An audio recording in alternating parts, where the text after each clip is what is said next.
नाजरीन आदाब, आप देख रहे हैं हमारा ख़ास प्रोग्राम कुछ आज के अखबारात से।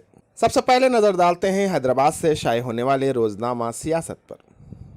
रोज़नामा सियासत ने बम्बई और दीगर अजला के लिए महकमे मौसमियात की रेड वार्निंग को तस्वीर के साथ शाये किया है। रोज़नामा सियासत ने महाराष्ट्र के दारुल हुकूमत बम्बई के साहिल की तस्वीर को अपनी पहली खबर के तौर पर शाये किया है।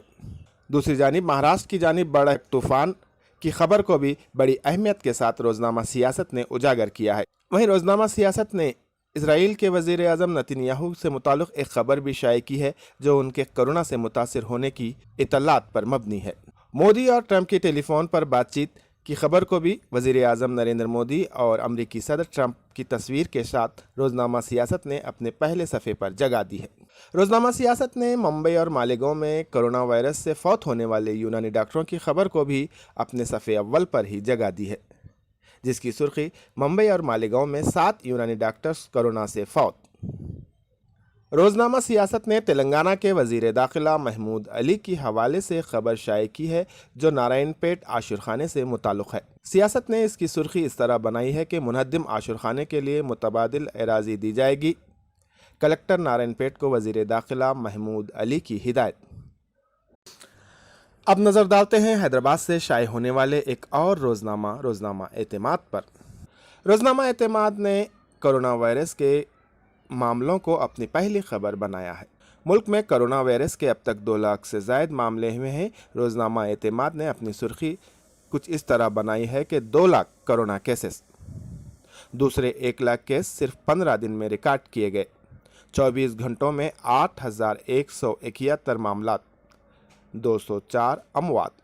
इस खबर से मुताल्लिक़ मज़ीद तफसीलात को भी रोज़नामा एतमाद ने अपनी पहली खबर में शामिल किया है। इसके अलावा चीन के साथ कशीदगी पर मोदी की ट्रंप से बातचीत की खबर को भी नुमायां अहमियत से सफ़े अव्वल पर रोज़नामा एतमाद ने जगह दी है, जिसमें वज़ीर आज़म नरेंद्र मोदी और ट्रंप की मुलाकात की फ़ाइल तस्वीर के साथ इस खबर को शाये किया है। साथ ही साथ इसी खबर के नीचे वज़ीर दिफ़ा राजनाथ सिंह के एतराफ़ की खबर को भी शाये किया है कि सरहद पर चीनी अफवाज जमा हुए हैं। जो राजनाथ सिंह ने एतराफ़ किया है उस खबर को भी रोज़नामा एतमाद ने जगह दी है अपने पहले सफ़े पर। वहीं रोज़नामा एतमाद ने इंसानी हमदर्दी की एक खबर को भी नुमायां तौर पर उजागर किया है। ख़तरनाक बॉलर का रहमदिल चेहरा, मोहम्मद समी महाजिर मजदूरों की मदद के लिए सरगर्म। रोज़नामा एतमाद ने अपने अंदरूनी सफ़ात में नारायणपेट की तालिबा को गवर्नर की जानिब से दिए जाने वाले एजाज़ को तस्वीर के साथ शाये किया है। याद रहे कि नारायणपेट की तालिबा आयशा मुबीन ताज बिन्त मासूम मोहम्मद हुसैन ताज ने मकाला लिखते हुए रियासती सतह पर अव्वल आया है, जिन्हें कल राजभवन में मुनक़िदा एक तकरीब में ये एजाज़ दिया गया है। इस खबर को भी रोज़नामा एतमाद ने अपने अंदरूनी सफ़ात में जगह दी है। अब देखते हैं रोज़नामा मुंसिफ ने अपने अखबार की शुरुआत हज की खबर से की है।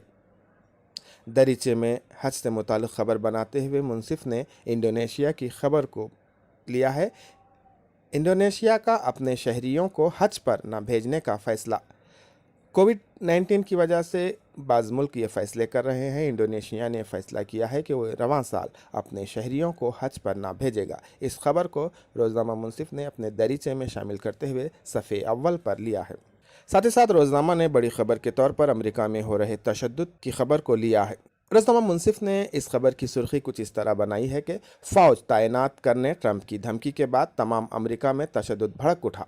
ज़ेली सुर्खी बनाई है, वो दिलचस्प भी है और अरबों के ज़मीरों को निचोड़ने वाली भी है। उसमें लिखा गया है कि हम अरब नहीं हैं जो क़त्ल पर खामोश बैठेंगे। ये सुर्खी एहतजाजियों के हाथ में थामे एक बैनर से ली गई है, जिसमें एहतजाजियों ने वाज़ेह तौर पर यह लिखा है कि we are not Arab to kill us and keep silent. रोज़नामा मुंसिफ ने वज़ीर दिफ़ा राजनाथ सिंह के एतराफ़ की खबर को भी अपने पहले सफ़े पर जगह दी है, जिसकी सुर्खी लद्दाख में चीनी सिपाहियों की दरअंदाजी, राजनाथ सिंह का एतराफ़। वहीं निसागा तूफ़ान की खबर को भी रोज़नामा मुंसिफ ने काफ़ी अहमियत के साथ सफ़े अव्वल पर जगह दी है। नाज़रीन, आज की हमारे इस खुसूसी पेशकश कुछ आज के अखबारात से में फ़िलहाल इतना ही। आदाब। ताज़ा खबरों के लिए सब्सक्राइब करें हमारे channel one nation Urdu news को। खबरों की जानकारी पाने के लिए घंटी का बटन दबाएं। घर पर रहें, महफूज रहें।